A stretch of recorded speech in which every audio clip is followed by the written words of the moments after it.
ಭೂಮಿಯಾಗಿತ್ತು. But ಇದಕ್ಕೆ ನಾವೆಲ್ಲ ಏನೇನೋ ಹಾಕಿ ಎಲ್ಲ ನೋಡಿದ್ವಿ. ಬಟ್ ಯಾವುದೂ ನಮಗೆ ವರ್ಕೌಟ್ ಆಗಲಿಲ್ಲ.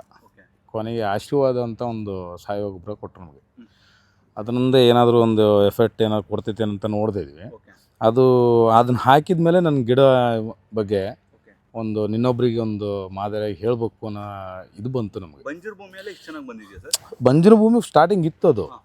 ಆವಾಗ ನಾವು ಇದನ್ನೆಲ್ಲ ನೋಡಿದ್ವಿ, ಎಲ್ಲ ಗೊಬ್ಬರನೂ ತಂದು ಹಾಕಿ ಎಲ್ಲ ನೋಡಿದಾಗ ಅದು ನಮ್ಗೆ ಯಾಕೋ ಅಷ್ಟೊಂದು ಸರಿಯಾಗಿ ಅನಿಸ್ಲಿಲ್ಲ ಅದು.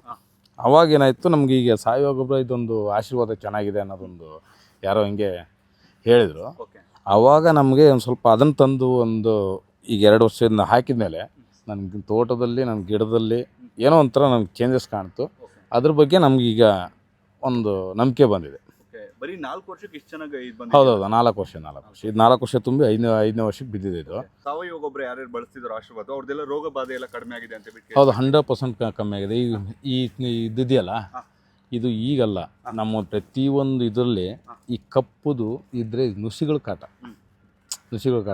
ಆಮೇಲೆ ಫಲವತ್ತತೆ ಇದ್ದರೆ ಈ ಥರ ಬಂದುಬಿಡುತ್ತೆ, ಕಾಯಿ ಚೆನ್ನಾಗಿ ಬರುತ್ತೆ ಅನ್ನೋದು ನಮಗೊಂದು ಇದಿರುತ್ತಲ್ಲ. ಹಾಗಾಗಿ ನುಸಿ ರೋಗ ಅವೆಲ್ಲ ಒಂದು ಸ್ವಲ್ಪ ಅವಾಯ್ಡ್ ಆಗ್ತದೆ. ಆಮೇಲೆ ಎಲೆ ಚುಕ್ಕಿ ರೋಗ ಅಂತಾರೆ. ಎಲೆ ಚುಕ್ಕಿ ರೋಗನೂ ಇದುವರೆಗೂ ನಮ್ಮ ತೋಟದಲ್ಲಿ ಒಂದೇ ಒಂದು ಗಿಡದಲ್ಲಿ ಇಲ್ಲ.